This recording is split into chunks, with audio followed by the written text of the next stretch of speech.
Saya akan bicara sedikit mengenai apa manfaatnya ini bagi pemerintah daerah. Ini merupakan suatu program yang akan dibantu oleh pemerintah pusat, oleh Kemendikbud, untuk membantu pemerintah daerah. Karena ini program ini untuk mengidentifikasi dan membantu Pemda untuk bisa meningkatkan kualitas baik kompetensi siswa-siswanya ya dan juga secara sistem untuk meningkatkan hasil kualitas pembelajaran. Dan harapannya dalam waktu 5 tahun, dalam waktu 7-10 tahun ini akan meningkatkan martabat masyarakat Indonesia karena nilai PISA kita di ranking dunia pun akan meningkat lebih tinggi dengan banyaknya guru penggerak yang tersebar.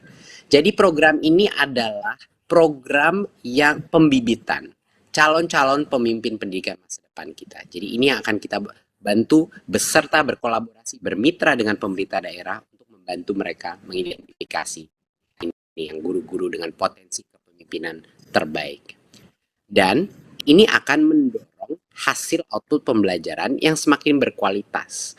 Karena perubahan yang terjadi di dalam kelas hanya bisa dilakukan kalau sekolah itu punya critical mass atau punya cukup guru penggerak yang melakukan perubahan sehari-hari, yang melakukan inovasi, dan yang akan menginspirasi guru-guru lain untuk berubah. Ya. Dan tentunya ini akan membantu peningkatan kolaborasi antara pemangku kepentingan pendidikan, baik itu orang tua, maupun juga antar sekolah, maupun juga antar daerah. Dan ini akan memfasilitasi karena berbagai program nanti guru penggerak lintas sekolah dan juga lintas daerah. Jadinya inilah salah satu beberapa manfaat terpenting bagi pemerintah daerah untuk mendukung program ini karena kita akan saling membantu. Karena dua-duanya punya misi yang sama, yaitu menghasilkan kualitas pembelajaran yang terbaik untuk siswa-siswi kita. Berikut. Nah, pada angkatan pertama ini kami akan melakukan pilot. Jadi kita akan melakukan start small dulu, pelan-pelan. Jadi nggak mau kita tergesa-gesa. Namun pada hal ini kita tetap ada keterwakilan Indonesia bagian barat, bagian tengah, dan bagian timur.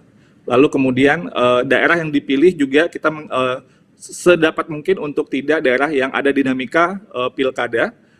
Dan pada angkatan pertama ini dengan kondisi COVID pada saat ini, kita harus melakukan pelatihan dengan online yang jauh lebih banyak. Jadi karena itu daerah 3T pada tahap pertama ini itu tidak bisa diikutkan dulu karena pertimbangan pelatihan yang akan lebih banyak menggunakan metode daring.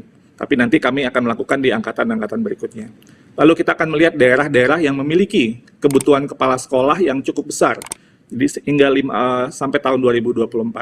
Dan nanti sasarannya daerah-daerah yang terpilih ini untuk angkatan pertama atau yang masih pilot ini adalah 50 calon guru penggerak per daerah. Jadi ini targetnya dalam angkatan pertama seperti itu. Lanjut. Baik, ini saya kembalikan kepada Mas Menteri. Silakan Mas Menteri.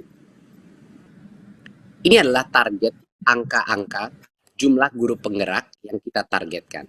Harapan kita pun bisa lebih besar lagi dari ini, tapi ini adalah target awal kita sampai sekarang sampai dengan 2024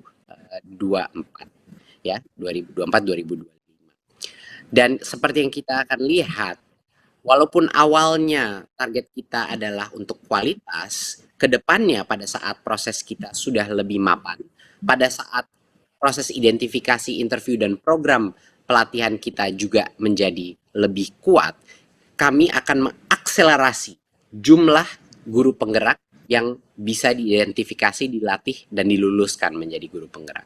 Dan guru-guru ini akan kita sebarkan berdasarkan daerah, rekrutmen pun dilakukan berdasarkan daerah, agar terjadinya pemerataan juga. Jadinya daerah-daerah yang paling membutuhkan guru pun akan bisa menikmati jasa dan bakti daripada guru penggerak. Dan seperti kita lihat ini, dengan adanya sampai dengan 150.000 guru penggerak, itu menjadi potensi kepemimpinan kita. Jadi harapannya dukungan dari berbagai macam pemerintah daerah dan kepala dinas untuk memastikan sebanyak mungkin dari guru penggerak ini menempati posisi-posisi kepemimpinan, yaitu kepala sekolah, pengawas, dan juga pelatih program PPG, dan lain-lain. Berikut.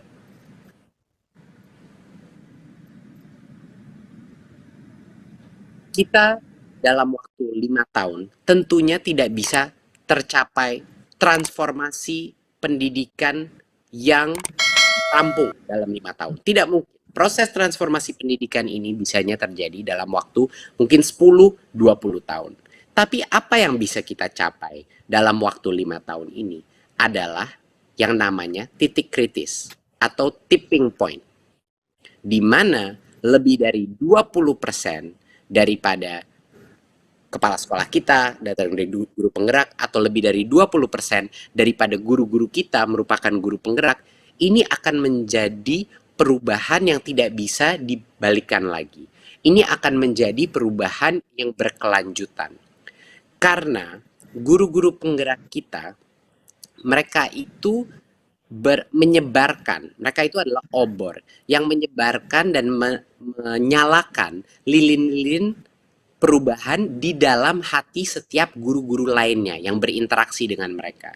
Jadinya untuk satu guru penggerak, ada potensi dia menyalakan lilin perubahan di dalam guru-guru lain di sekitarnya dia. Dan dari sinilah kalau kita sudah sampai 20%, menurut kami ini yang akan menjadikan suatu perubahan eksponensial ke depannya. Kebijakannya bisa berubah arah atau apapun ke depannya, yang penting guru-guru penggerak ini sudah ada di posisi-posisi yang kritis, posisi-posisi penting dan kepemimpinan di berbagai macam daerah di Indonesia. Sehingga perubahan ini akan terus terjadi secara otomatis. Jadi ini adalah teori perubahan yang kita terapkan, kenapa kita butuh critical mass guru penggerak di seluruh Indonesia.